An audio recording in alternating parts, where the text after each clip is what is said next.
Here's what nobody tells you about downsizing advice on the internet.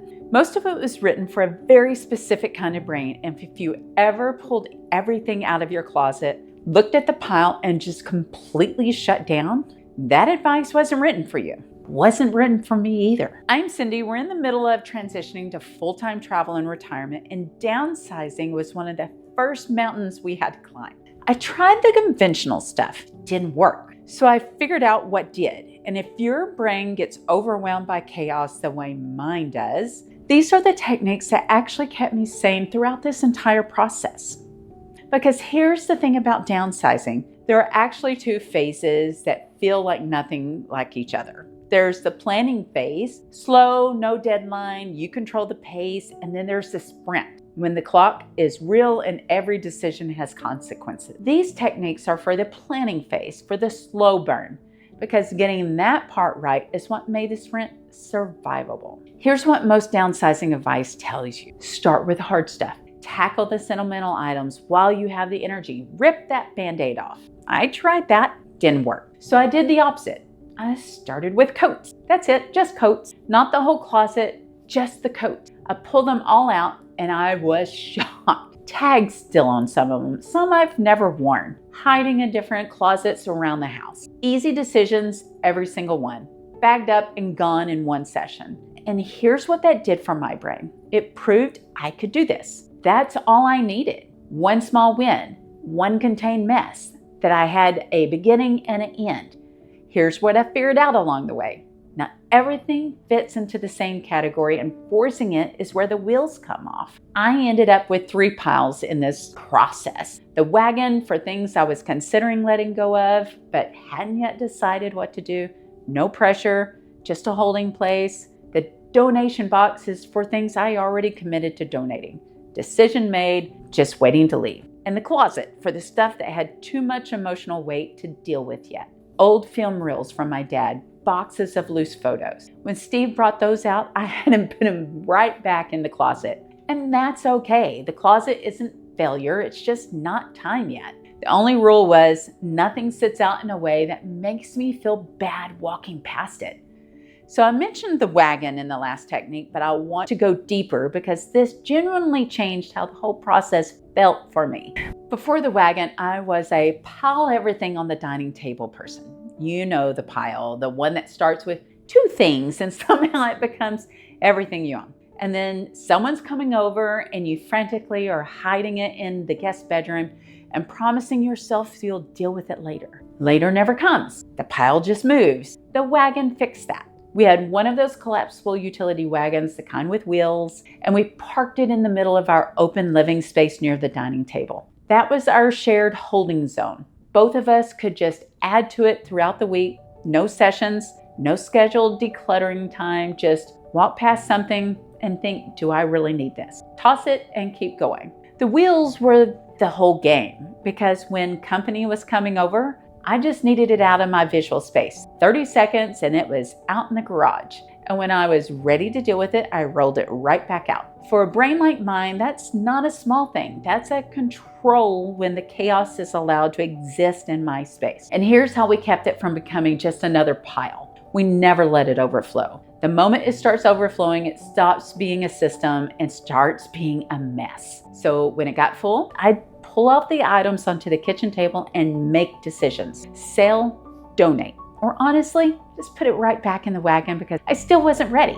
That was allowed. The wagon wasn't a one-way door. It was a thinking space. Here's something I didn't expect. Sometimes something would sit in that wagon for weeks. And if I never once reached for it, never missed it, that told me everything I needed to know. The decision made itself. Let it go. Time is a decision maker. Here's the question that changed everything for me. And it wasn't the one I expected. Most decluttering advice asks you to look backwards. Have you used this past year? Does it spark joy? When did you last reach for it? I started asking a completely different question. Does this serve me in this stage of my life? Not the final stage, not the suitcase I'll eventually pack for full-time travel. Just this stage, the one I'm actually living in right now. Because here is what I figured out. We have multiple stages between here and full-time travel. And something can absolutely earn its place in this stage without making the final cut. And that's okay. But knowing that something has an expiration date changes how you think about that object. We actually figured this out the hard way. When we moved into our current furnished apartment, we had things in storage because we weren't sure what we would need in this apartment. Once we moved in, we saw what we actually needed. We went back to the storage unit, and when that door opened, it all suddenly rushed to me. I realized it just got a lot easier. Reality is, it all answered for us. We thought we needed something. Turns out we didn't. Done. So we started applying this thought process to new purchases too. And this was critical. Right now, there's a tripod I've been eyeing, better than the one I'm using. Would it be nice? Absolutely. Do I need to upgrade? Not really. But here's the real question I ask myself. If I get it, the old one has to go. But does this new one earn a place in my luggage long term? If the answer is yes, maybe it's worth it. If the answer is no, then spending money on something with an expiration date might not be the right decision for me. That's a completely different decision than do I want it. And I started applying this filter to everything we started to purchase.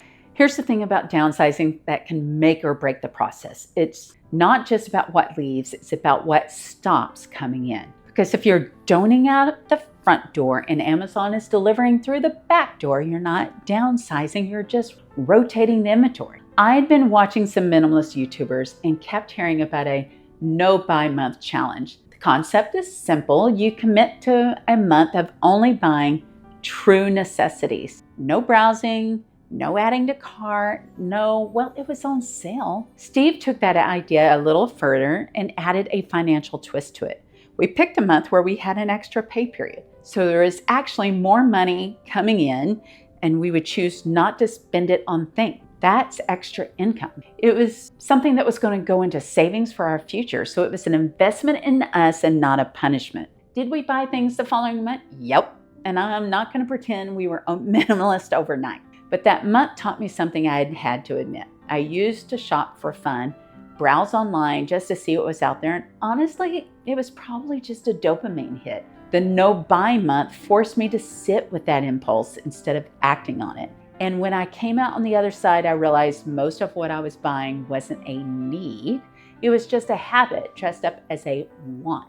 Okay, let me paint a picture for you of our current apartment. Steve has the primary walk-in closet all to himself, every inch of it. Me, I'm in the small guest room closet because I'm actually ahead of schedule and I've simplified my stuff down to a space I can actually manage and control. Do I make sarcastic comments about him occupying all the prime real estate in this apartment? Absolutely, that's a non-negotiable. But here's what I've learned. I cannot be on his timeline and he cannot be on mine. We are two completely different people processing this transition in two completely different ways. And trying to force the same pace, that's where couples get into real trouble. So we have a rule: your stuff, your decision, your timeline. My stuff, my decision, my timeline. We stay in our own lanes. The only time we come together is when it's about a shared item. The things that belong to both of us, those get a conversation. Everything else handled independently. And honestly, giving him the space to move at his pace has made this so much less stressful for the both of us. Because the moment I start pushing, even with the best of intentions, it stops feeling like support and starts feeling like pressure. And nobody declutters well under pressure. Trust me, I don't. So if you're doing this with a partner who isn't moving as fast as you, carve out your own space. Get that part exactly right for your brain. Let that be your win. The sarcastic jokes are free of charge. Those stay. Here's what I want you to leave with. If you've been consuming downsizing videos and feeling like you're doing it wrong, you're probably not doing it wrong. You might just be doing it wrong for your brain. And that's a completely different problem with a completely different solution. Take what works from this video, leave what doesn't. You literally don't need a wagon. You need whatever a wagon is for your brain. A basket, a shelf, a designated corner, something contained, something that keeps the chaos from taking over your mental space while you figure this out. And if you watch this whole video and the only thing you're taking away is the permission to just start with the easy stuff first, that's more than enough. Because starting this whole process shouldn't exhaust you. It should not deflate you. You want to be energized and excited about what's on the other side of all this stuff. because that's why you're doing it in the first place. Don't let the internet tell you there's only one right way. Figure out what keeps you moving. Protect that energy and just keep going. You've got this. If you're interested in early retirement, slow travel, and figuring out what comes next after a career ends, hit that subscribe button and follow along. We're making plenty of mistakes as we go, but maybe together we can be a little better prepared. Thanks for watching Someday Chasers. See you in the next adventure. I could do this, not all that eventually.